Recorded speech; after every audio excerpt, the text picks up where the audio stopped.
Jnanatimirandasya Jnananjana Shalakaya Chakshur Unmilitam Yena Tasmai Shri Guruve Namaha. Questions and answers. That's what we're doing here tonight. Welcome, everybody. Wonderful to have you here. This is where every evening we gather to just take up questions related to Vedanta, questions related to yoga, questions related to bhakti, questions related to understanding who we really are and what we're doing in this world. Would one of you like to be the person? Yes, look at that. I love it when people are ready to go.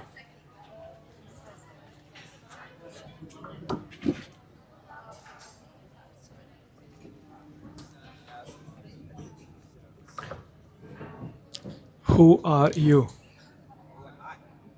Not your name. Who are you?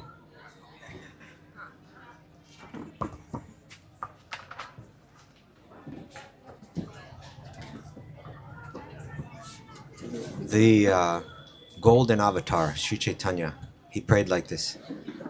I'm not a Brahmana, I'm not a Kshatriya, I'm not a Vaishya, or I'm not a Shudra. Are you familiar with these terms? These are the different occupations one plays in the Vedic tradition.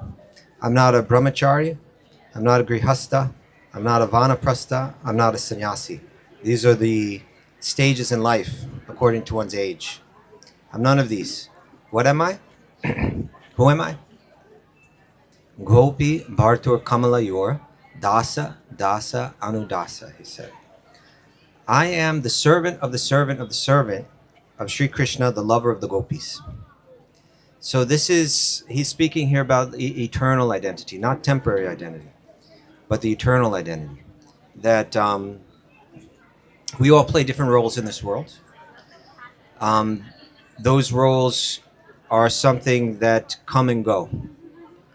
I may be playing a role today, and a year from now, that role may no longer be mine to play. I may play one role, and you may play another role.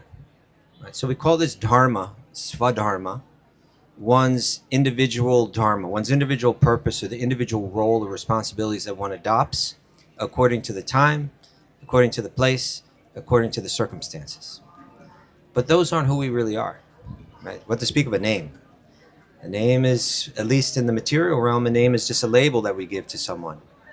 And these temporary roles, they have value. But if we think that it's who we really are, then the value hasn't played out. Right? That the temporary roles that we embrace in life, we can do them in such a way. Actually, this is when there was this gathering of sages in the forest of Naimisharanya. This is told at the beginning of the most beautiful, the most wonderful, fulfilling, complete, deepest, churned nectar of the Vedic wisdom called the Srimad Bhagavatam. It opens up with the sages in the forest. And they're wondering what leads to the highest good. And one of their questions was, well, what about doing good works in this world so that you get good results?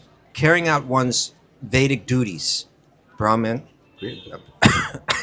Brahman, Kshatriya, Vaishya, Shudra, all of those Vedic roles that one can play. What about if I read the Vedas? It seems to be saying that if I play those roles, if I embrace those responsibilities, if I'm very dutiful, very dharmic, I'll be able to reap material benefit in the form of prosperity, in the form of high birth, in the form of becoming fully knowledgeable. So many, even rising to higher planets within the material realm.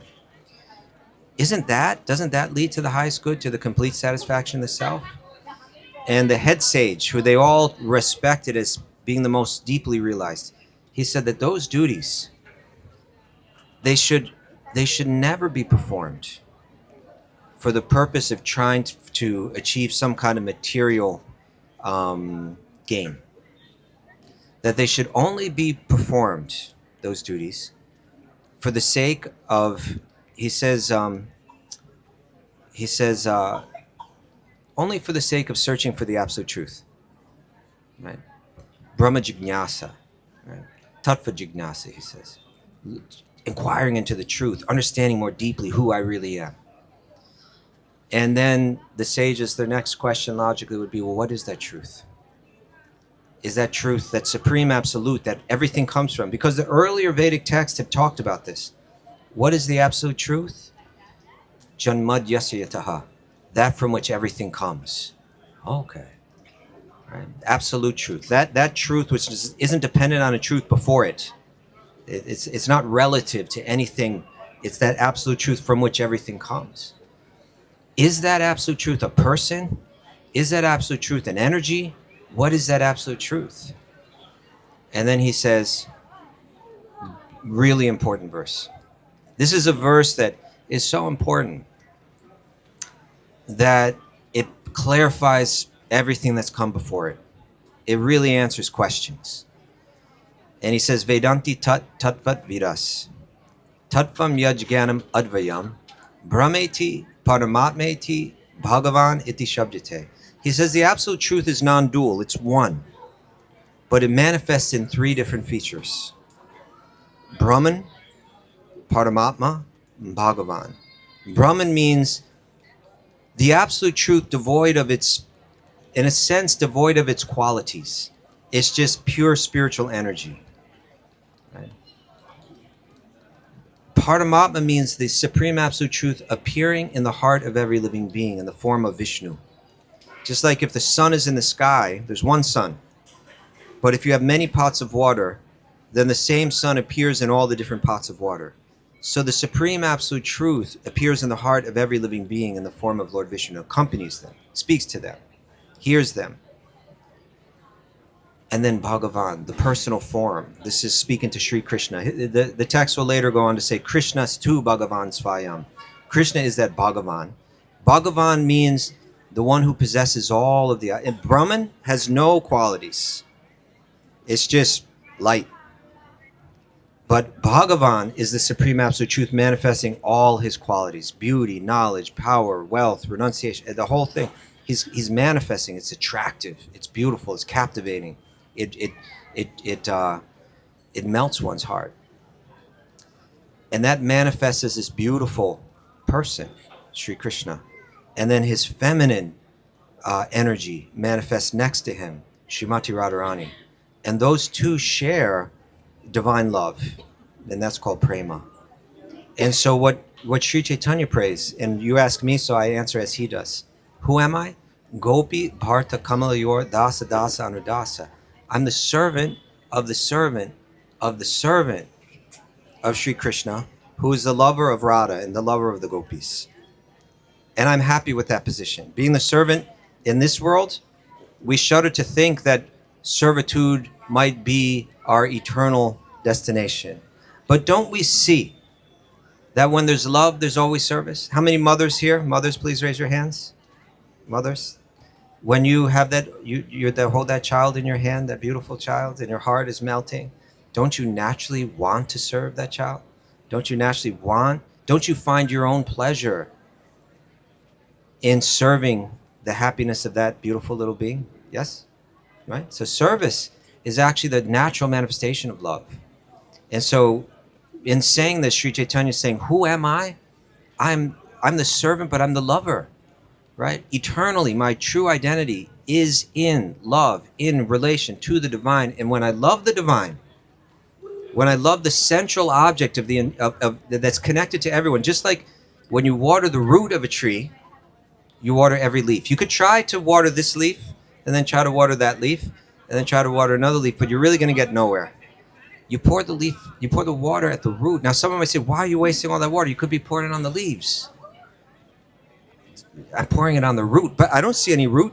Now, you may not see it, but the root is there. Right? And there's a root. The yogis are saying that there's a root to all of this existence. There's a root that is nourishing and sustaining every living being, including every one of us. And when we water that root, when we connect to that root, we naturally connect to every living being, just like when you water the root of a tree, you connect to every leaf. Like that. So who am I? I'm the servant of that root of all existence. That's who I am by nature. That's a role that never gets taken from me. That's a role that I exist in happily, blissfully, eternally. And even if I'm forgetting it, even if I'm turning away from it, even if I'm out of touch with it, it's still there. It's the real me. I just need to wake up to it. And how does one wake up to it? That is the practice of Bhakti Yoga.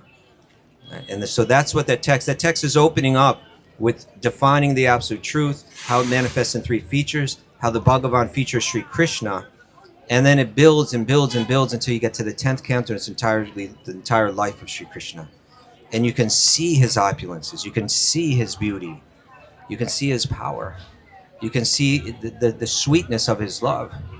And this is the opportunity to actually fall in love with that root of all existence, Sri Krishna. Is that all right? Thank you. Thank you for the question. It's good. Sometimes these most simple questions are the most profound. Did you have a question? Yeah.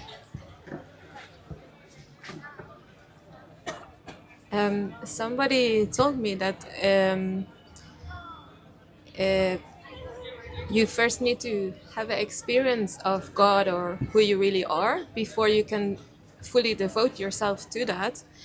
And I wonder, what is your take on that? Like, if you think that Bhakti Yoga comes after you have an experience of this bigger self or awareness, or if that's not an advanced practice, because I wonder what you think.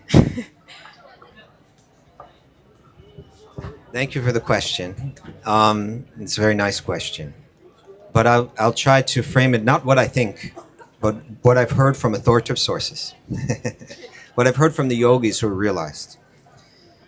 I'll share two things that'll kind of speak to both sides of what you're saying. One is Queen Kunti. Okay, Queen Kunti. Maybe you could pull up Queen Kunti's prayers. And she had this statement.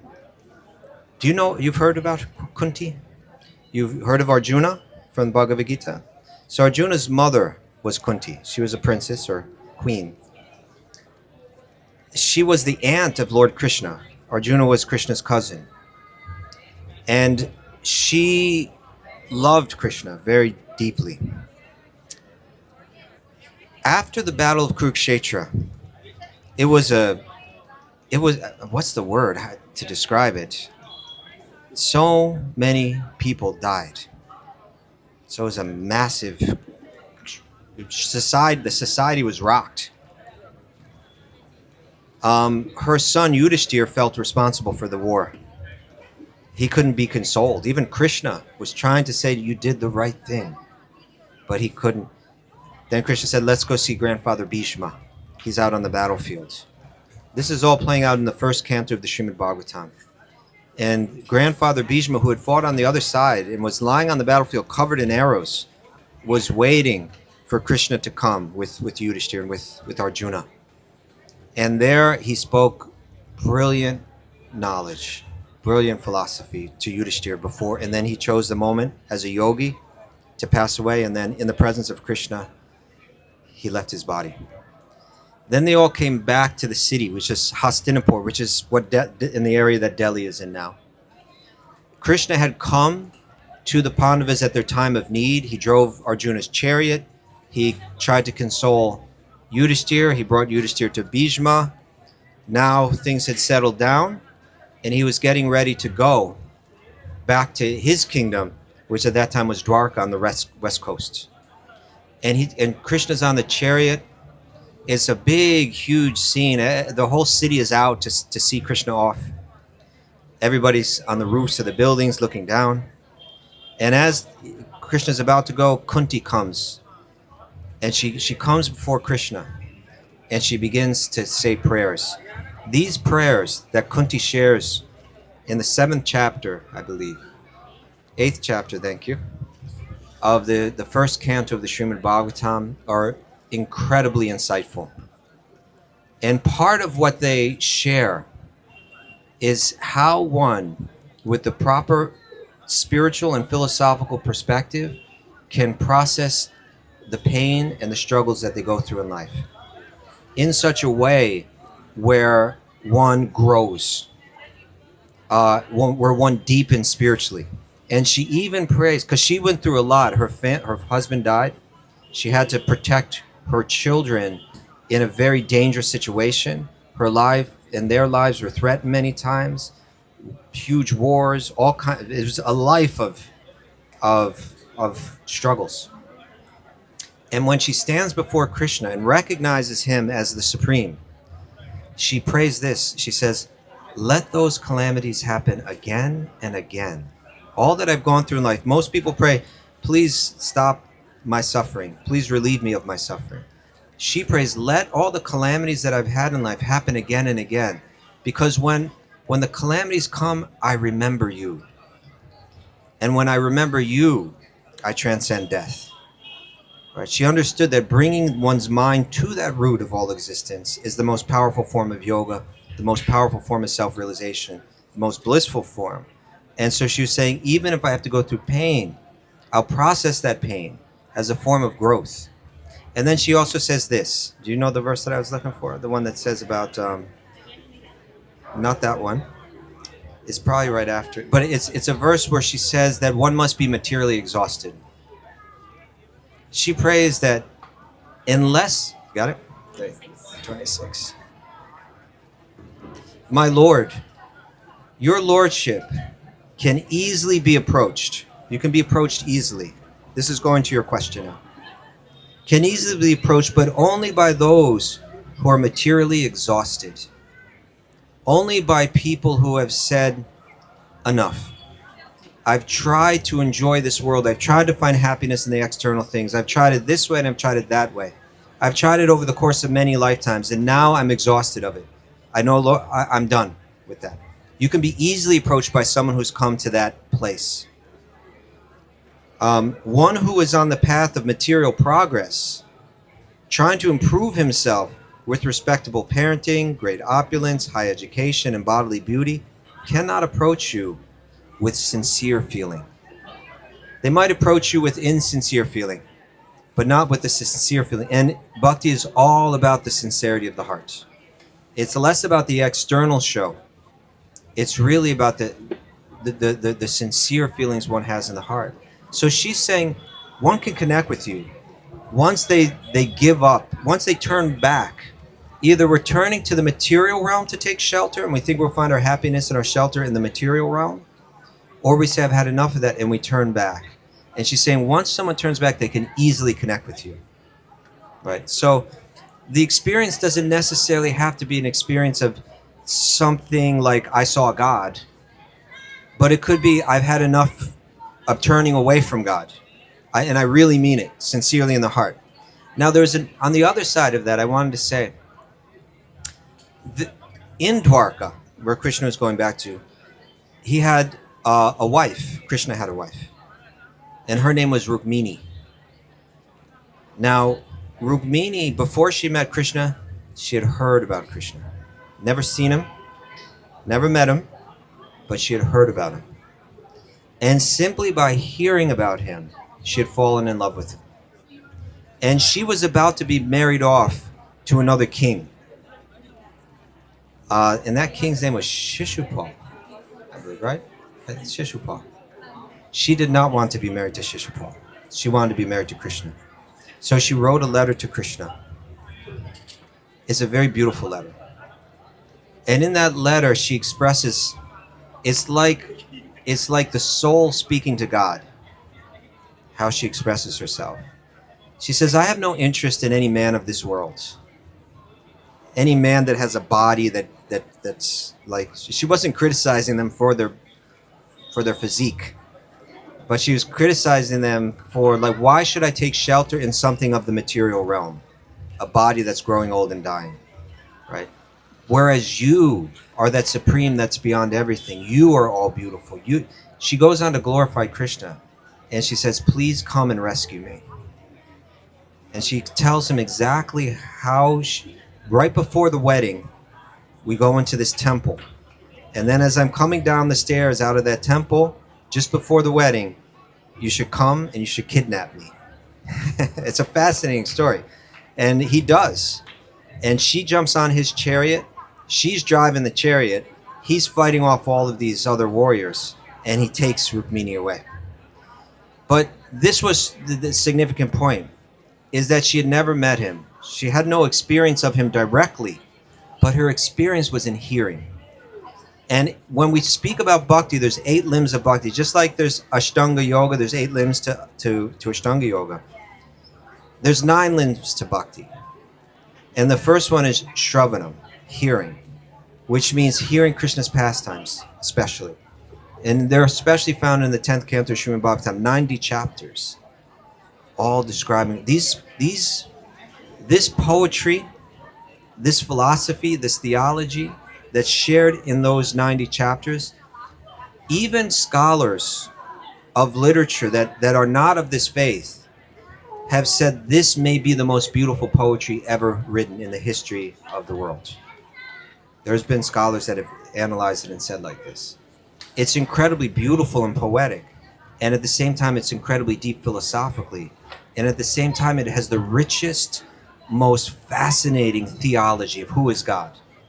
Is God a judge that gets off on like condemning people to go to hell, not just for some time but eternally, right?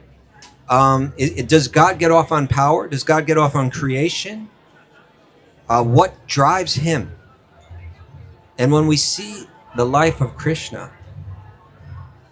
we see that although he's all powerful, he lets go of that power in order to facilitate the exchange of love. Really, he has absolutely no interest in creation, in maintenance or destruction.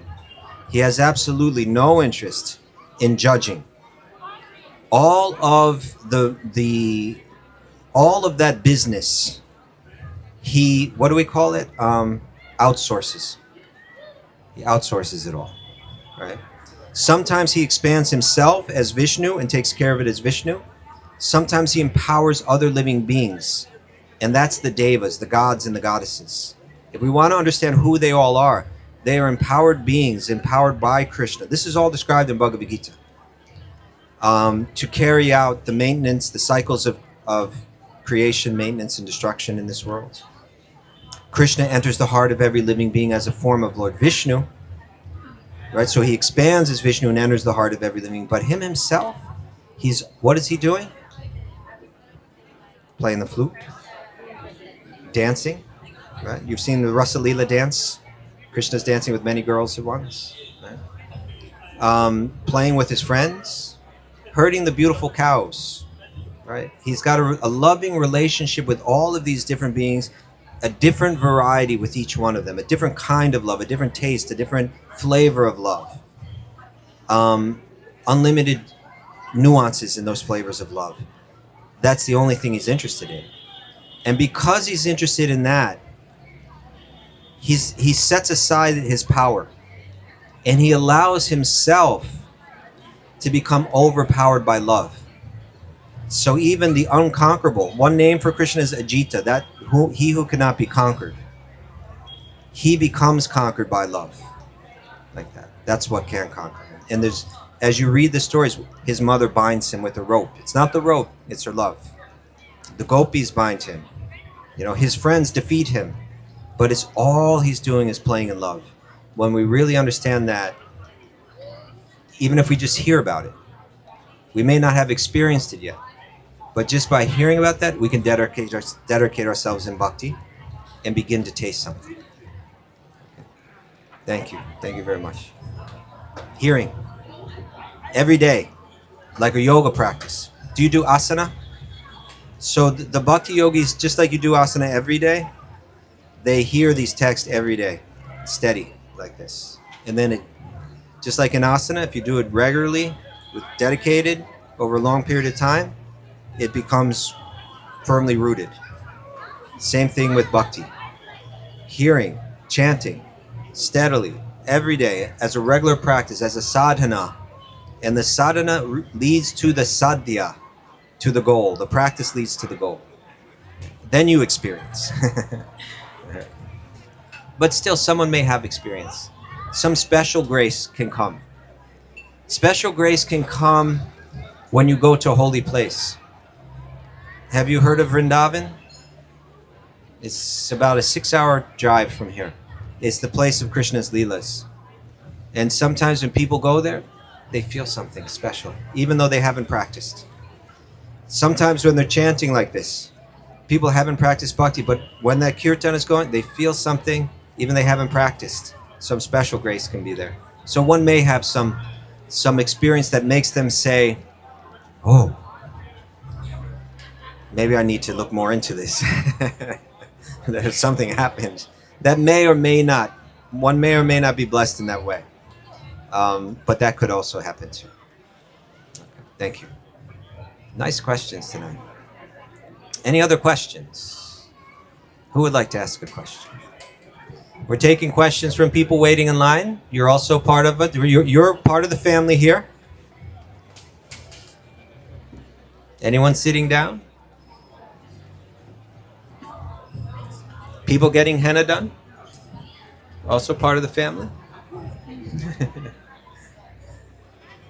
We just need one more question.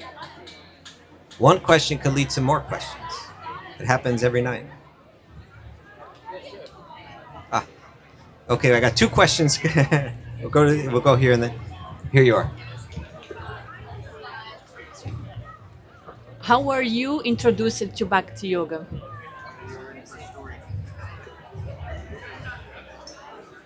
I shared this maybe a week and a half ago, but I'll do it again.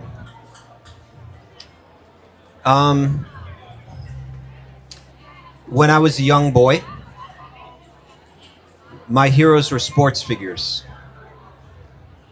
I don't know why. I guess because we saw them do heroic things, you know? And so that, I guess, is moving in some way. But when I got a little bit older, like, say, 11, 12, I started really getting into music. Less interest in sports, more interest in music. And my heroes became musicians. And in the music, there was a lot of messages. Messages about life. What is it all about? Political messages, etc. And so by getting into that music, my musical heroes had their political leanings. And that kind of led me to look into politics, or how to make the world a better place. And then I started reading books. Books like the biography of Malcolm X, books like the Communist Manifesto, books like, just all kind of books like that, just kind of radical political books. I was just looking into those kind of things. And, excuse me, I was kind of moving in that direction. I was kind of seeing myself like I was preparing to become some kind of revolutionary or something.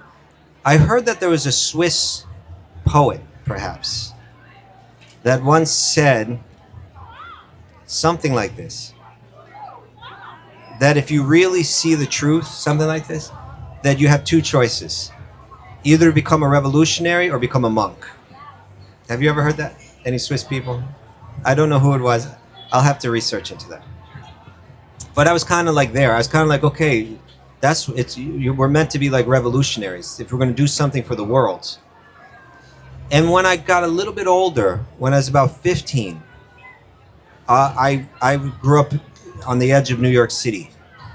And so when I was 15, I just started venturing on my own into the underground world of New York City, into the punk rock scene of New York City, into the downtown art scene and music scene. And that's where I got a real opportunity to speak to people of all different kind of ideologies and movements like this, because they're everywhere. That was where they were all gathered. I would meet them in the parks. I would sit on the stoops and speak with them. I've been mentioning, as a 15-year-old, I could go into the bars on the Lower East Side of New York and sit down and talk with people about these things, and attend different events and so on. And so there, I got an exposure to the revolutionaries, and one feeling or one idea, one reaction kept arising in me. And that is that these people seem to be good at pointing out the problems, but I don't know if they really have the solutions. And part of the reason why is because I could see that when you begin to fight for what's right, unless you have some kind of spiritual grounding, then it's very likely that you begin to take on the qualities of the people that you're fighting against. Many people have had this realization. You know, it was Nelson Mandela who spent, I believe, like 27 years in prison, you know, unjustly. And when he came out of the prison, he said, I had to let go of every bit of animosity I had to have that I had in me. Otherwise, I knew that I would become a slave to that resentment, to that hatred, to that hatred. It was hatred that put him there unjustly. He couldn't allow that hatred to enter him. And so I began to see that in the revolutionaries that I was meeting, that they actually had a lot of hate in them. They saw themselves as working against hatred, but they were becoming hardened. Their own hearts were becoming hardened in the process. But I did see some more people that were more spiritual, and that caught my attention. And so as I began to lose faith in the revolutionaries, I began to develop a bit of faith in the spirituality, and I began to listen to more spiritual music, speaking to more spiritual people, reading more spiritual books. And now my questions about life and reality were really starting to churn. But the funny thing was that because I was in this crazy underground punk rock scene, I had these friends that were into that. And my inner friends were like the inner core of that scene. And they were the most wild and insane and violent and just scary kids you could ever imagine. And I'm not exaggerating when I say this. They were intense, like beyond. They were everything that your parents are afraid you're going to get involved with. They were doing it in excess. But I kind of understood them and shared some just ideas about life with them. And somehow, now this is another really important factor. Are you ready? Is that the neighborhood that we all hung out in is the neighborhood that Srila Prabhupada, the founder of the Krishna conscious movement, first landed in when he came to the Western world. And it was in the park that we all hung out in as kids. 15 years earlier, he had come to that park, Tompkins Square Park, on the Lower East Side of New York, and began this chanting. And so the devotees, the Bhakti Yogis, they would always come to that neighborhood. They always stay connected with that neighborhood, and we would see them and be exposed to them. And my close friends, who were really insanely wild, somehow they got connected to this. And when I kind of was using all of my teenage intelligence to find faults in the different philosophies that were out there. And I prided myself in that ability. But my own friends, who were not only not scholars, not only uneducated, they didn't even go to school. Like, they didn't go to high school. They just dropped out when they're like 12 or 13 years old. They were this wild, you know. They could answer all my questions, and I couldn't pick apart their answers. They were consistent and solid and clear and made sense, and all the pieces of the puzzle started to fit together. So I knew they were into this Hare Krishna thing, and I started to develop a little bit more interest. So I started to read the books that they were reading, Bhagavad Gita, Ishopanishad, and there's books like The Science of Self-Realization, and then other small books. I was reading these books, and I was hearing Srila Prabhupada's words and his explanations and his practical ways of explaining how this wisdom from so many centuries ago can be applied to all of the different issues that we have today, right now in this world. And it was resonating with me. It was clicking. It was really making sense. But I still wasn't ready to say, this is my thing. You understand? It was a little too much. I mean, it was a little weird. These guys all had shaved heads and wearing this stuff on their face and jumping around singing this mantra. It was a bit bizarre. And so then one night, I was invited to go to a friend's apartment.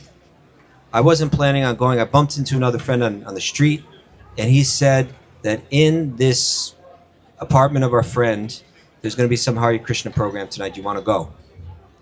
And I said, I don't think so. And he said, well, there's going to be good food there. And I said, but that's true. That's true. Okay, let's go. So we went, and the apartment was like in... Have you been to New York before? This is like the ghetto side of New York. Like, and at that time in the early 80s, it was like almost like walking through a bombed out neighborhood. It was dark place. And we all sat in this apartment of my friend, and in walked this monk. And he sat down there with us for about an hour and a half or 2 hours, and he just began to speak the teachings of Bhagavad Gita to us. And whatever he said somehow went into my ear and right into my heart, like physically right here.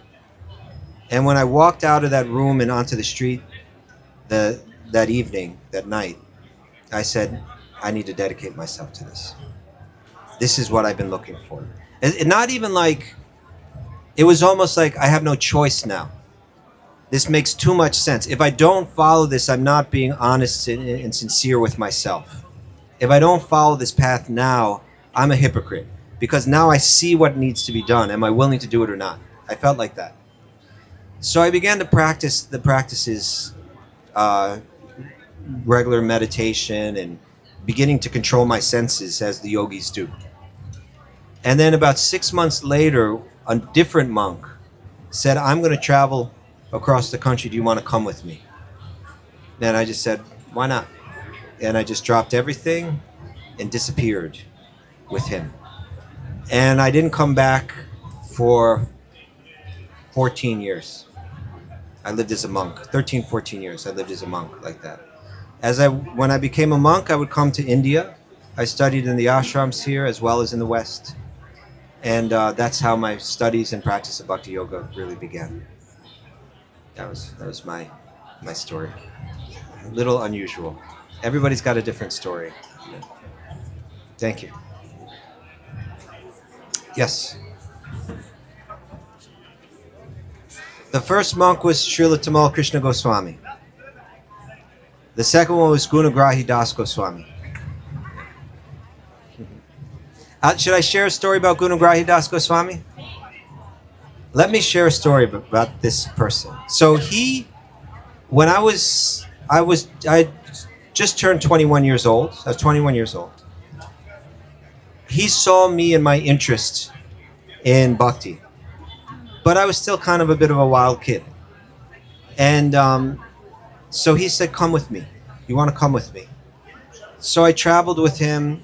We went across the country. We visited many different temples. I had a lot of different bhakti experiences, met many people. That was in September of 87. Then we ended up on the West Coast, and by December we were back in New York. And at that point I said, I'm sticking with you. I'm going to practice this. I'm going to become a monk. I shaved my head. I put on the orange cloth. That was it. And then he kind of looked after me from that point on in my early years, like first decade or so. I wasn't always with him, but there we go. I wasn't always with him, but he was always looking out for me. And then at a certain point, I didn't see him for quite some years. After I got married and moved back to New York and all that. But years later, I heard that he had cancer, and that he had gone to Vrindavan to spend his final months or days there. It actually was several years that he spent there. And I thought to myself, this man that did so much for me, I should go and see him and express my gratitude to him before he dies. And so I came to India that year, but somehow my travels didn't take me to Vrindavan. And I was thinking I should go, but then I was thinking, oh, it's so far. And I decided not to go. And I went back to New York. And I thought, maybe I missed an opportunity. Maybe I should have done that. Certain things, certain opportunities, they don't come back, especially when people are dying. So part of me was a little bit feeling like I should have done that. And then as some time passed, news came around that he was getting close to passing away. And I said, oh, I really need to send him a message. But I was still procrastinating. It's part of one of my faults. I procrastinate. Procrastinators out here? Raise your hand. Yes? Okay. No procrastinators in the line? Any procrastinators? None? Procrastinate means you put off doing something. You keep saying, I'll do it tomorrow, I'll do it tomorrow. Maharaj, welcome. This is Indrajumna Swami.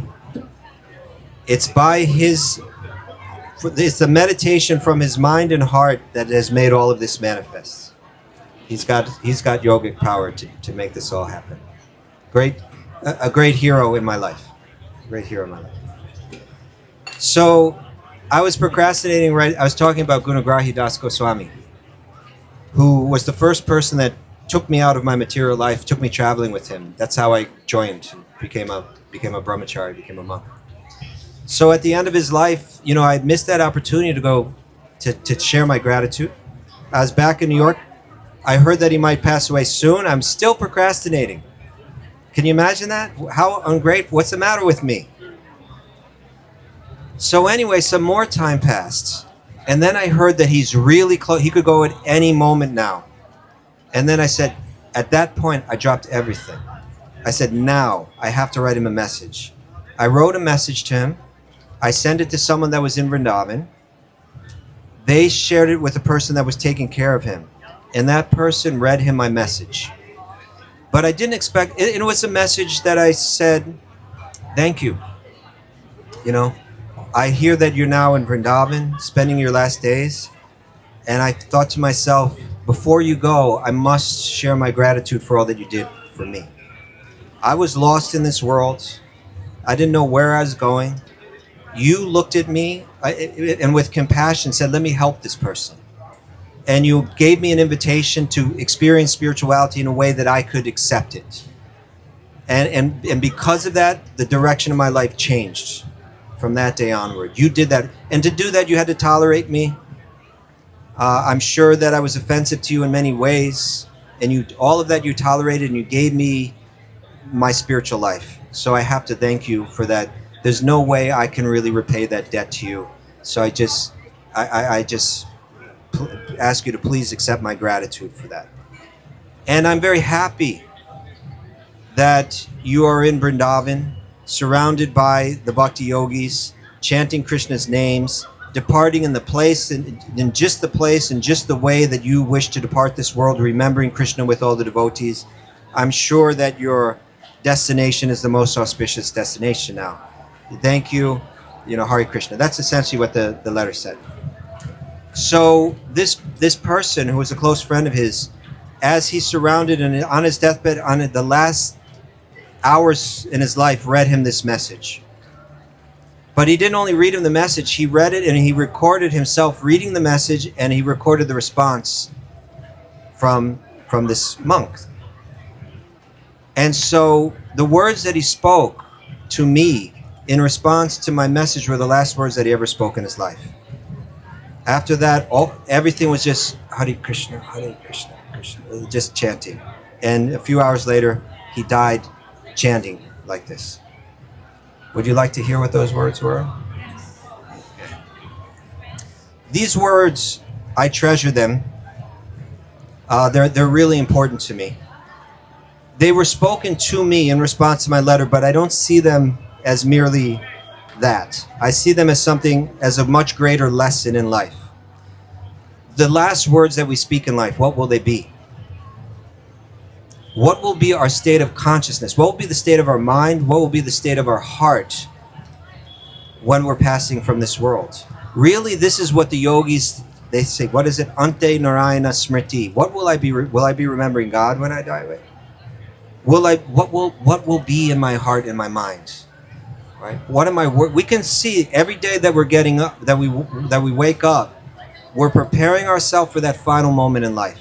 We don't know exactly when it's going to come, but the wise people are saying everything that I'm doing should be preparing me for that big test, right? The big test of death. So these were his last words. The letter was read to him, and then in a very weak voice, he said like this. He said, "So much love. So much love. So much love and gratitude in my heart." Those are his last words. Right. Think about this. Think about this. Can we even say that with full sincerity when we go to bed tonight? So much love, so much gratitude in my heart. You know, if you go into that kirtan and make that the last thing you do today, when you go to lie down, you may feel like that. So much love. That's all this mantra is just an expression of divine love. You let it into your ears and you let it into your heart. You feel so much love, so much gratitude in my heart. It purifies the mind of all of the cloudiness, all the dust, all that mundane ignorance that tends to dominate our thoughts, all the resentments, useless resentments that we carry around and play in loops again and again in our mind, useless distractions that we allow ourselves to be distracted by, breaking the focus, breaking our clarity, breaking our connection with what's really valuable and meaningful in life. We allow these things to happen, right? And I'll be honest with you, he was a wonderful soul. He was a wonderful Bhakti yogi, but like most people in this world, he had his struggles. He had his struggles. Right? But in the end, but he never gave up his service. You know, you can't count the number of days that man, you know, went out into the public arena and chanted this name, tolerating insults, tolerating difficult weather, you know, tolerating so many things just to try with a heart full of compassion to serve others. So my faith is that because he tried so hard, that he was blessed, and in his final moments, he was exactly where the yogi needs to be. What's in his heart? Love, gratitude, nothing else. Will we be there when we pass away? What do we need to do so that we'll be there when we pass away? These are the questions we should be asking ourselves. There's really nothing else that's very important in this life. Can I reach that stage where there's nothing in me but pure love? And he achieved it. So that's why I say it was, in one sense, it was a message to me, but I really see it as a message to the world. That's why I like to share it in assemblies like this. I really see it as a message to the world. Right? It gave me a vision for what I should be working towards, that there's a goal there and I could achieve that goal if I lived like he lived. Yeah. Thank you very much. We have some more time, I believe. Some more questions.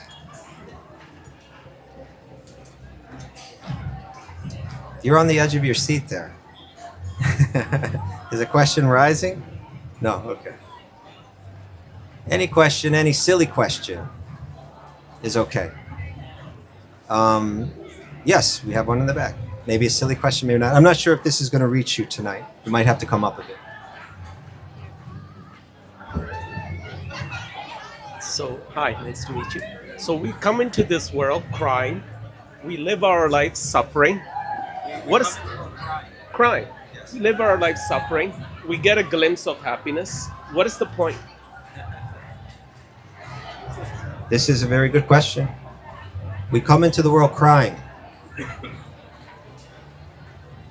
I remember I was sharing earlier how my music, as a kid, my music taste began to change, and I began to get into more spiritual music. And when I got into that, there's different musicians I listen to, but number one for me was Bob Marley. And once Bob Marley was asked, "How long have you been a singer?" And he said, "I was born crying. I was born crying." right? And when we think about it, we cry a lot of tears in this life, right? It's just a fact. We're born crying. When we're born, we're in a very confused state, a very vulnerable state. We don't know where our shelter's at. We don't know where we just ended up. We're really confused and in a state of fear. The parents are feeling full joy, incredible joy. But the baby is really, really confused and scared. Yes?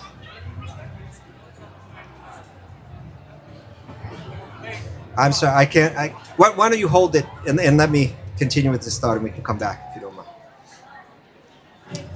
mind. And then we go through ups and downs in life. Sometimes life just seems like it's so beautiful. Especially, we grow up a little. When we're young, maybe we do a lot of play. And that play is so much fun. But then also, we're forced to do things we don't like to do. I have this one memory it's deep in my memory bank. That sometimes, like, at work, there's like to bring the kids from home to work. That's like right around Christmas time. And people bring their families to work. And I went to where my father worked.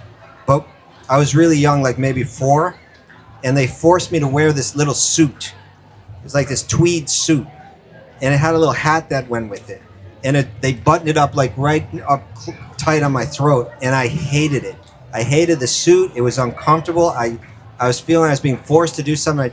And I had my aunt, who was like kind of like a cool hippie lady at the time.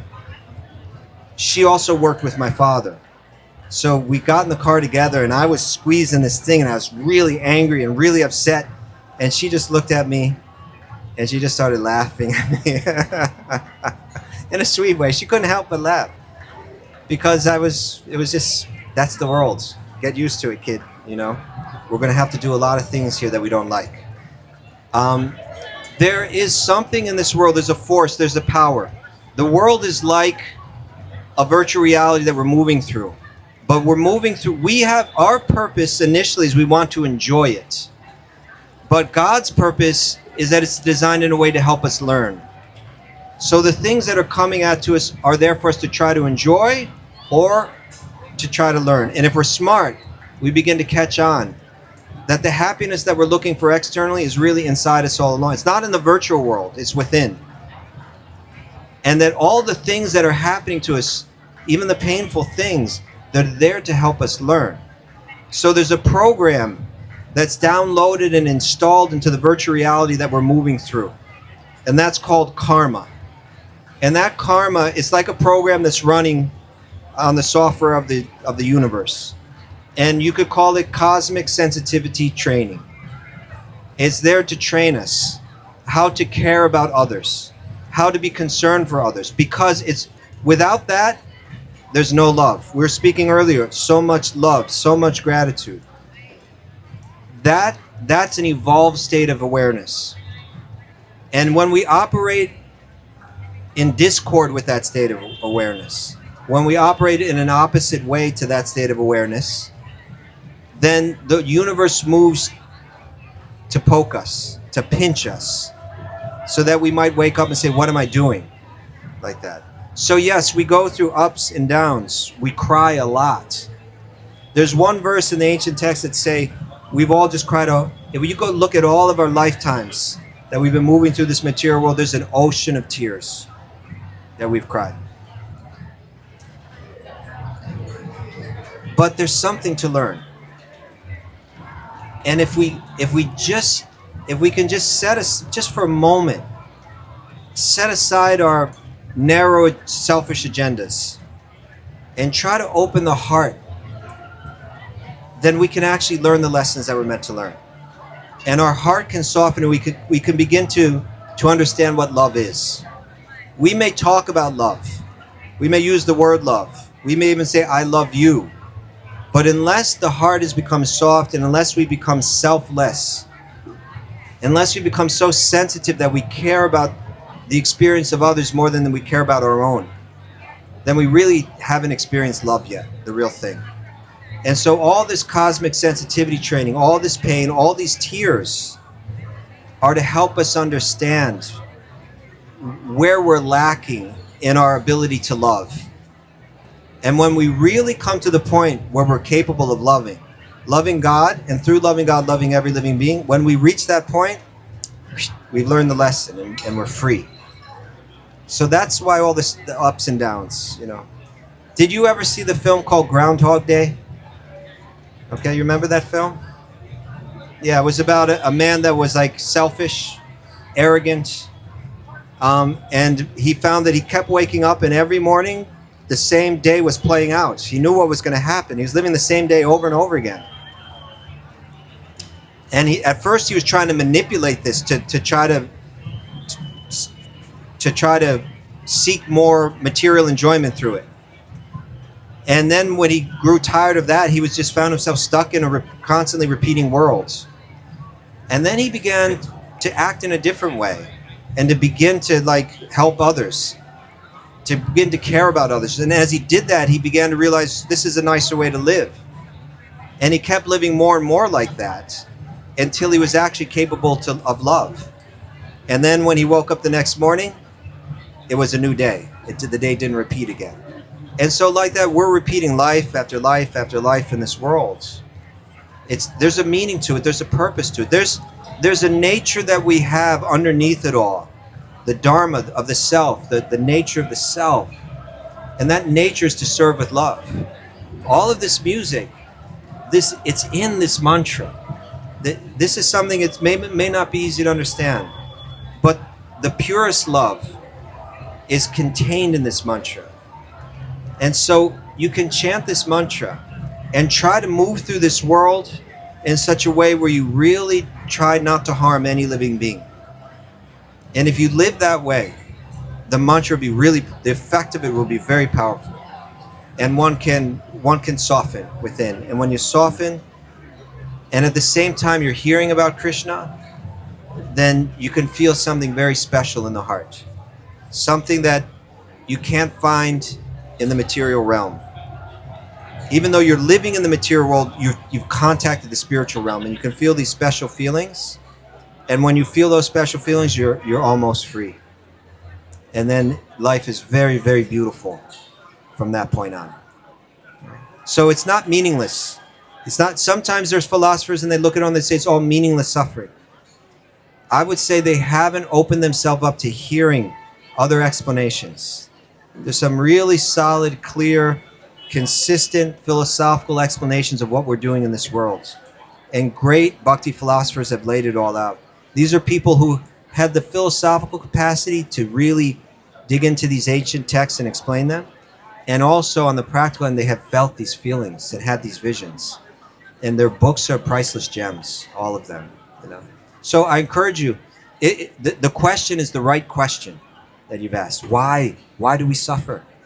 It's the most fundamental and important question. And if we're just saying, I'm trying to enjoy, we don't even ask that question. But once one asks that question, that's the beginning of freedom. It's a very important question. Thank you. Thank you very much. And now we look for the next question. Sir, did you have something you want to share? You sure? Okay.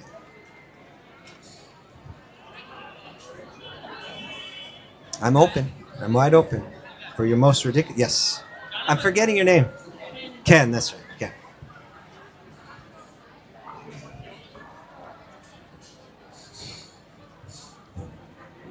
I couldn't speak after your story. I couldn't speak after the story you told about so much love. So the teachings are pretty complete and unambiguous. And Lord Chaitanya, 500 years ago, is that correct? Is the most recent prophet. Is that Avatar? Yes. But not necessarily, this is a hypothetical question, not necessarily the last, or maybe there will never be a last avatar in an unchanging world. And now, everything is so, I mean, it's an amazing time to be alive, but it's scary too with the advent of AI. So hypothetically,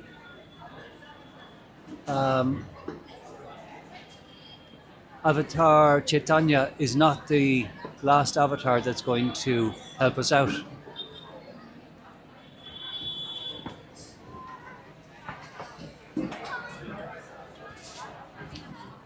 The subject of avatars is a very fascinating one on many levels. Now, Krishna says to Arjuna in the Bhagavad Gita, that battle took place. If you really understand the whole background, let me ask a question. If we could understand all the mysteries of the universe, do you think it would be kind of ordinary and mundane, or do you think it would be totally mind-blowing, far out?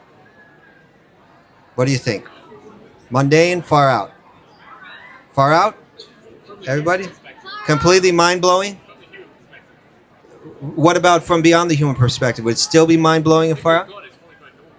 Huh? Well, let's see. Because, you see, when we get to the spiritual, in the material realm, things are very measured. In the spiritual world, they can keep getting more far out, and that's normal, right?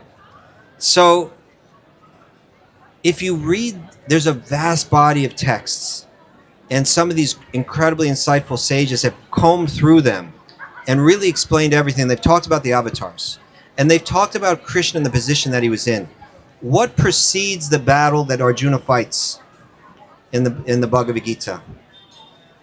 The whole story begins with Mother Earth, right? The goddess of the earth. And she approaches the Lord Brahma, who's kind of like the top deva in the universe, the top god in one sense, the creator. And she goes to him and says, on earth right now, all the leaders are horrible men.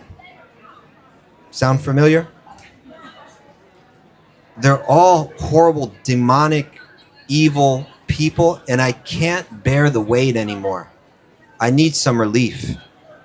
So she says, okay. I'm sorry, Brahma says to Mother Earth, let us go to see Lord Vishnu. He sleeps on the ocean of milk, and we can communicate with him and share your sorrow and your pain. So the Devas come together with Mother Earth. They go to the bank of the ocean of milk, and they communicate with Lord Vishnu. And he shares the message, have no fear. I will come, I will incarnate, and I will relieve you of your burden. And with the Devas, together, we will rid the earth of the burden that you're experiencing. Now, why were all of these powerful demoniac leaders situated in the royal families in that time? It was all part of like a Star Wars strategy that they had. You go back further, and they kept the Asuras, the demoniac force in the universe. They kept losing their battles against the Devas, the Suras, the demigods. And they had a theory that it's because of Vishnu. It's because on earth there are brahmanas, and they do all of these rituals, chanting mantras, and they're giving power to Vishnu. And then Vishnu gives the power to the Devas. If we could cut off all of this ritual going on earth, then we can sap the power out of Vishnu, and we could conquer everything. And the way that we'll do that is we'll take birth in the royal families. It was kind of a downgrade for them. It's not as powerful a body, but it was in the right place, they felt. And so they all took birth in these. The Battle of Kurukshetra was Krishna's. People say, why does Krishna keep telling Arjuna you need to fight? This was his way of ridding the earth of the burden of all these really demoniac, horrible leaders. It was all going to happen in that battle, and Arjuna was the only person that could do it. So Krishna's saying, Arjuna, we need you to do this. But in the conversation that they have before that battle, Krishna says, Yada yada hi dharmasya glanir bhavati bharata abhutanam adharmasya tadatmanang shridamyaham. That again and again over the course of yugas, I come and I appear in one form or another in this world. And he says, Paritranaya sadhunam, to give relief to the sadhus. to give relief to the pious, spiritual people. Paritranaya sadhunam vinashaya taduskritam, and to wipe out the demoniac. Dharma sangstarpanartaya, and to reestablish Dharma. Sambhavami yuge yuge, I come yuga after yuga, like this. So Krishna comes, but his avatars, there's a whole science to understanding it. He has different categories of avatars. Some of them are to maintain the creation, maintenance, and destruction of the universe, called the guna avatars. Some of them come here to maintain, really, like to kind of like to enter in and pervade the entire universe and support it, right? And these are called like what's the word I'm looking for? The avatars, Shirodakshi Vishnu, Garbhodakshi Shari Vishnu, and the technical term is slipping my mind right now. There's all these different categories, but maybe the most fascinating there's Yuga avatars. There's for all the different ages, there's an avatar that teaches the Dharma for that age. In this age, Sri Caitanya, as you were mentioning.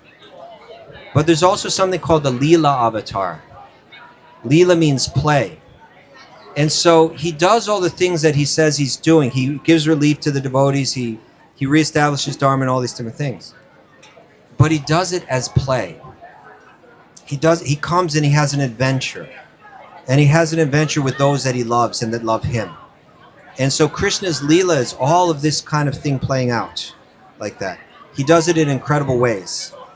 But the Yuga avatar that you mentioned, Sri Caitanya, is perhaps the most special of them all.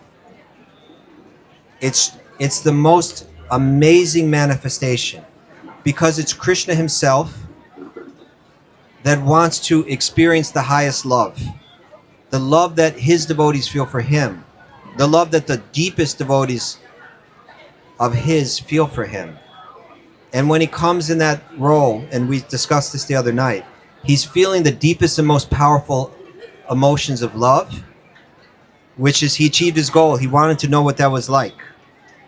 But what becomes really significant for all of us is that love, that the intensity of that love is unimaginable.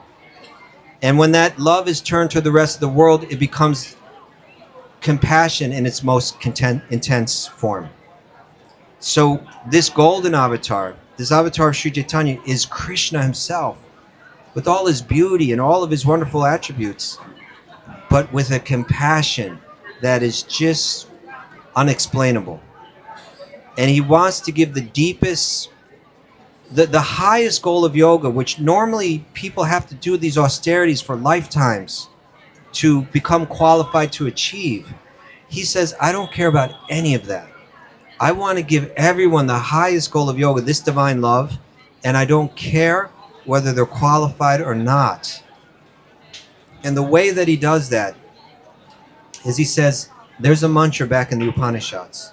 Everybody's read the Upanishads, all these scholars, but they skip right over this. They don't understand what's inside this mantra.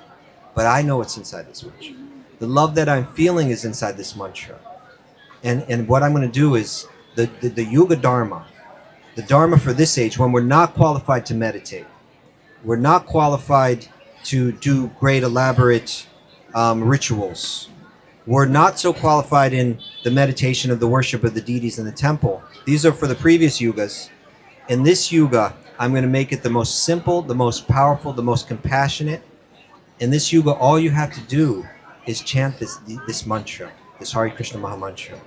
And he shows in his own life that by chanting this mantra, not only does he achieve freedom, moksha, but he achieves this divine love, which makes even moksha seem insignificant. He experiences the most intense waves. He's swimming and drowning in an ocean of the bliss of divine love. And he's saying, everybody can drown in that ocean with me. You just chant this mantra. That's Sri Caitanya. Sri Chaitanya, because he was a bit of a hidden avatar, people know of him, but they know these other avatars more. They know Ram. Ram is very popular, right? And you could go down the list. But we live in the age. We're all living in a moment in history where Sri Caitanya, his glories will begin to surpass all the other avatars. Not he is those other avatars, so it's not exactly like a competition, but because he's given such compassion, and that compassion is currently spreading all around the world. Bhakti is currently has within the past half a decade broke out of India for the first time in so many centuries. It broke out of India and it went around the world. So we're living at a very unique point in history where Bhakti is spreading everywhere, and where even the least qualified people are capable of advancing to the highest realms of yoga. And so right now, there's a colossal temple built in the birthplace of Sri Caitanya. It's not open yet, but it'll open probably within the next few years. And it's called the Temple of the Vedic Planetarium.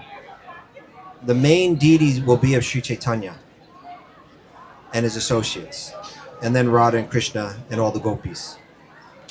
But it won't just, there's other great temples in the history of India, Tirupati, Madurai, Srinathi, the Jagannath temple, and many other great temples, especially all across South India. They're these ancient, huge, monolithic temples. This temple is built on a scale or even beyond that.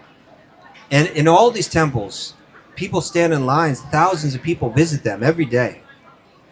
But this temple is not just going to be where you go to pray to God, but it's going to be where you get educated really fully about who is God and what is this world and who are we, and all. There'll be a Vedic planetarium and a screen where you can see the whole cosmos according to the Vedic texts, and there'll be all kind of brilliant, fascinating educational presentations where you can just sit back in a chair and look at this huge dome and learn everything. Learn about the avatars, learn about the practice of yoga, learn the histories of the Puranas, learn the deeper meanings of it all.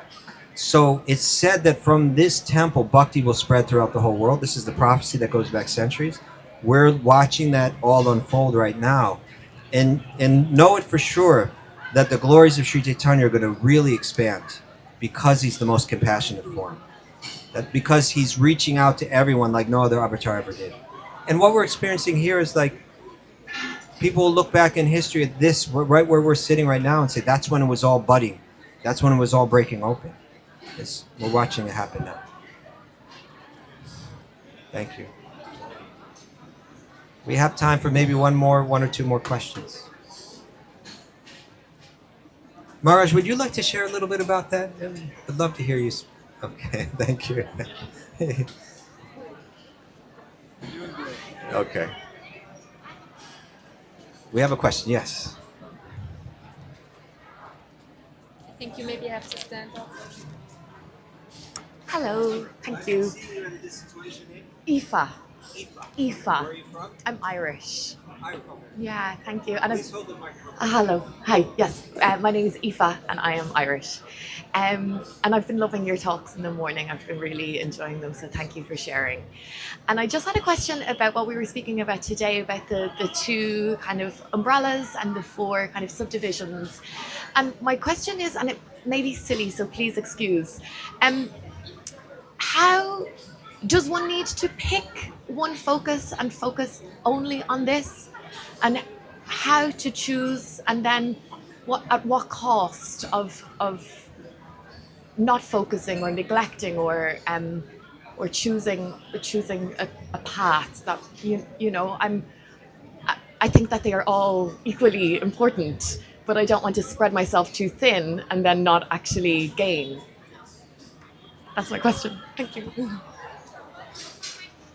Thank you, Aoife, for that good question. What we were speaking about this morning was there are many different paths of yoga. And what the Bhagavad Gita does, you see, it's such a vast body of knowledge that it's very hard to make sense of it all. But certain sages, they mapped it all out. So you can understand, what is the Bhagavad Gita? The Bhagavad Gita is special because it's not just another book of spiritual teachings, but it's a book that's meant to clarify all the other books that came before it. And so what it does is in the course of this conversation between Krishna and Arjuna, Arjuna is saying, I want to be a yogi because I'm in so much anxiety and I'm suffering so much. And he has his ideas of what that means to be a yogi. And so Krishna begins to speak about all the different paths of yoga, but he's explaining to Arjuna, these are all valid, they all work. But some are easier than others. Some are more direct than others. Some I'm recommending to you more than others. And he gives his reasons why. And in doing so, he clarifies all the books that came before it. So Bhagavad Gita becomes really important. And within the Bhagavad Gita, Krishna makes different categories. So one category, he calls it karma sannyasa.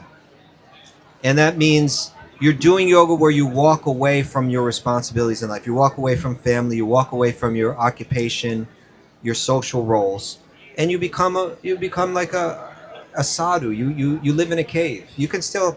I have my friend Yogi True here.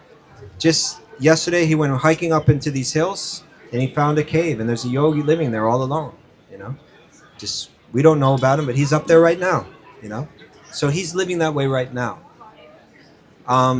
So that's one category. And amongst that category of walk away from the world yoga, there's different paths. And especially there's two paths called Ashtanga Yoga and Jnana Yoga. Sometimes they use different names for these. Instead of Ashtanga, they may say Dhyana, they may say Raja, but they're speaking about more or less the same thing. Sometimes instead of saying Jnana, they say something like Sankhya, but essentially it's the same thing. Paths where you walk away from this world. And then he's saying that there's another category of yoga paths where you engage in this world, where you're active in this world, where you are a mother or a father or a business person or whatever, but you practice with the same knowledge and the same detachment, embracing your social roles. That becomes a really, for chapters 2, 3, 4, 5, and 6, that's a theme. What path should I take? What's practical? What's real? What's pretentious? And what Krishna spends a long time explaining to Arjuna is, Arjuna, if you were to go out into the forest, go up into the mountains and sit all alone, your body may be out in the forest, but your mind is still going to be on the battlefields. And so that path of yoga will not work for you. And when Arjuna is resisting, but in the 6th chapter where Krishna describes exactly at length what that path of yoga looks like, Arjuna says, I don't think I can do it. And one of the things that he said at the beginning of the chapter is, you need to be able not only to see stones and gold as the same, you need to be able to see friends and enemies as the same. People that are kind to you and affectionate to you, and people that hate you, people who have been trying to kill you. Can you see them equally?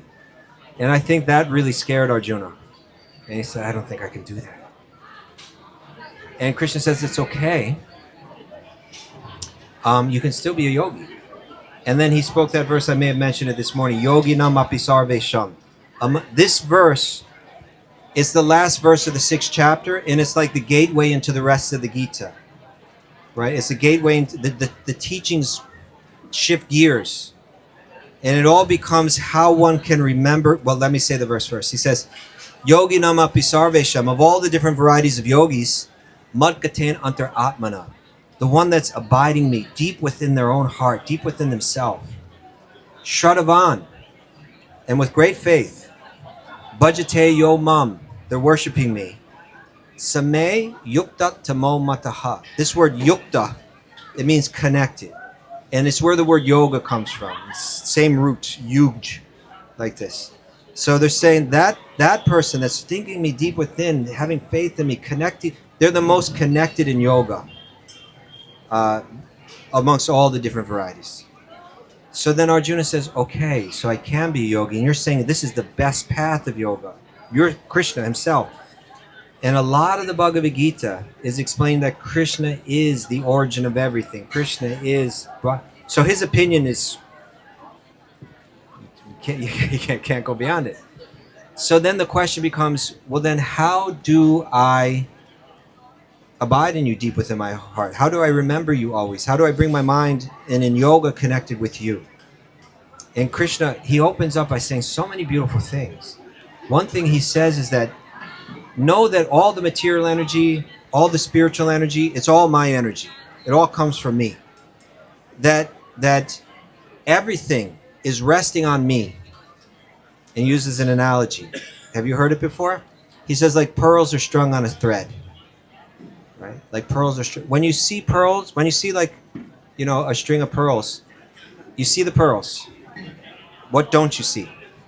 You don't see the thread, but you know it's there, right? You know there's a thread in here. There has to be, right? Because you can see it's all being supported. So Krishna starts to say to Arjuna, see that everything's being supported and know I'm the one that's supporting it. And then he begins to say, when you look at the sun, that's me. I'm the one supporting it, right? Think of me when you look at the sun. When you look at the moon, think of me, right? When you taste water, that's me. And he starts to say all these different, this is the vision of a yogi. Now he's saying this is a yoga that you can practice, Arjuna.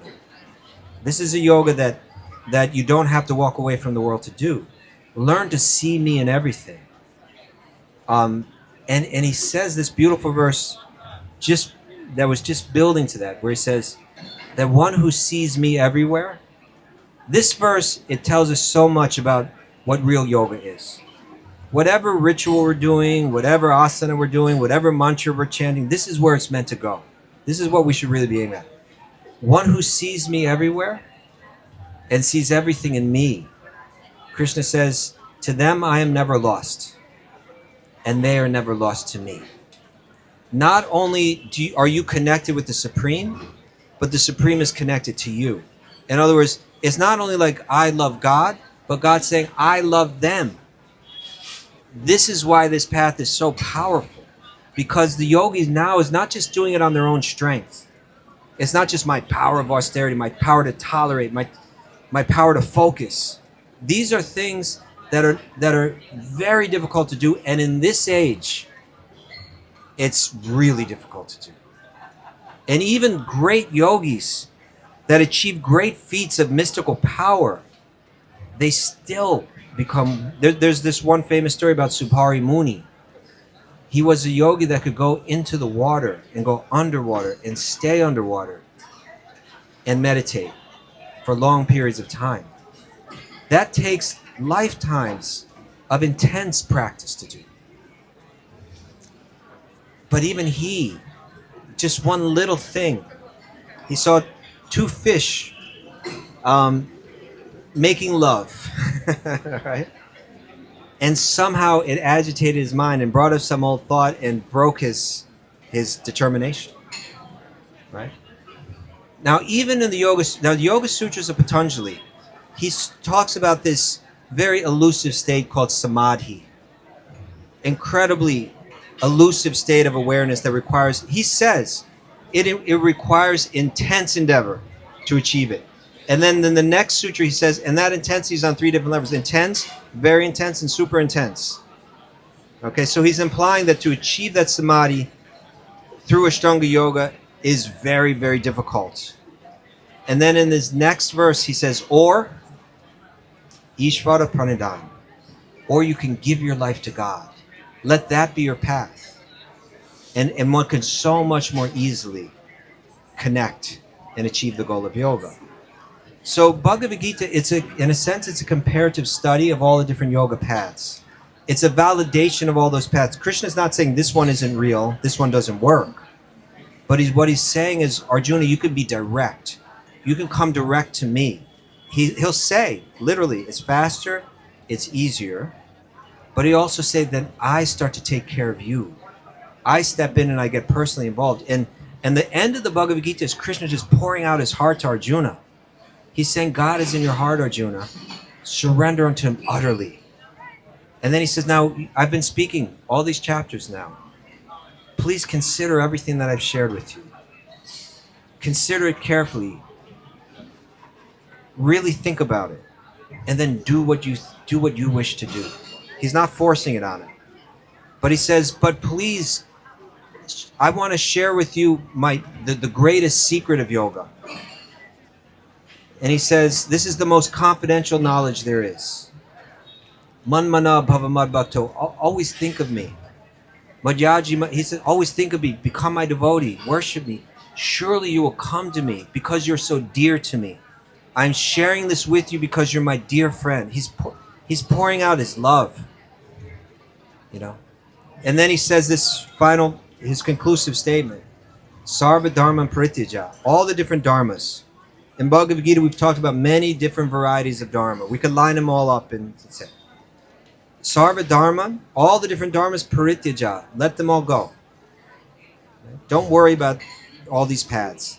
Mam ekam sharanam vraja, just surrender to me. This is Bhakti Yoga. Just surrender to me. Mam ekam sharanam aham tvam sarva papebhyo. You're worried about bad karma and bad things happen to you? Don't worry about any of it, right? I'll take care of all of it. You know, masuchaha, do not worry, like that. So Krishna validates all the yoga paths, but in the end he says, I'm the one that's behind this all. Whatever you're trying to achieve through any other path, ultimately it's meant to lead to me. Don't worry about all, just come straight to me. I'll embrace you like that. I'll care for you at every step. So the Bhakti Yogis, they respect all these different paths. These are genuine paths. But we also know that, particularly in this age, we're very weak. It said, Manda sumanda matayo. What is it? Manda sumanda matayo. Manda bhagya upadrutaha. We have short lifetimes, weak memories. Worst of all, we're unlucky. But worst of all, minds are always disturbed. What we consider normal here, people from previous ages said, what is the matter with these people? Their minds are always disturbed. So I recommend study the Gita. And it's meant to clarify all of this and make it clear what will be the most beneficial path. Okay. Thank you for coming to the classes. So we have classes here every morning at 8 a.m. The phenomenal Yogi Charu. This is a real yogi. He spent his time up in these mountains and being trained by the sadhus out there, by the sages. But at the same time, he's got the real sweet heart of a bhakti yogi too. Have you been taking his classes? Very special, yes? Never had a yoga class like that before, right? Yeah, and he also has all these ways of bringing your mind to different places, bringing it to... Yes. So I highly recommend 8 a.m. asana with Yogi True, asana and meditation. 9 a.m. we discuss bhakti and Vedanta, myself, 9 till 10. And then there's Kirtan after that. And of course, this food is not ordinary food. This is food cooked with Bhakti Yoga inside it. You eat it and you advance in Bhakti Yoga. And of course, the Kirtan. And these Kirtans is generally Madhava Dasa that chants this last Kirtan. If you go in this last Kirtan, everything changes. The whole world changes. You enter into the spiritual realm. And I'm not even exaggerating when I say that.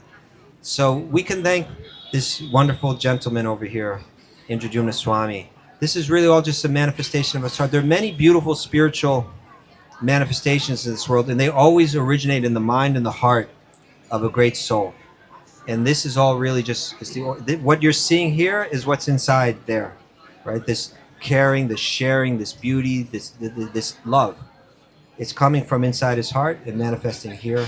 Maharaj, we thank you so much for making this all happen. Thank you all for coming and taking part, and we'll see you soon. If you would like to be connected to earlier classes, earlier questions and answers, or future ones, please come and see Gabriella here, and she will connect you. Thank you very much. Hari Om Tat Sat.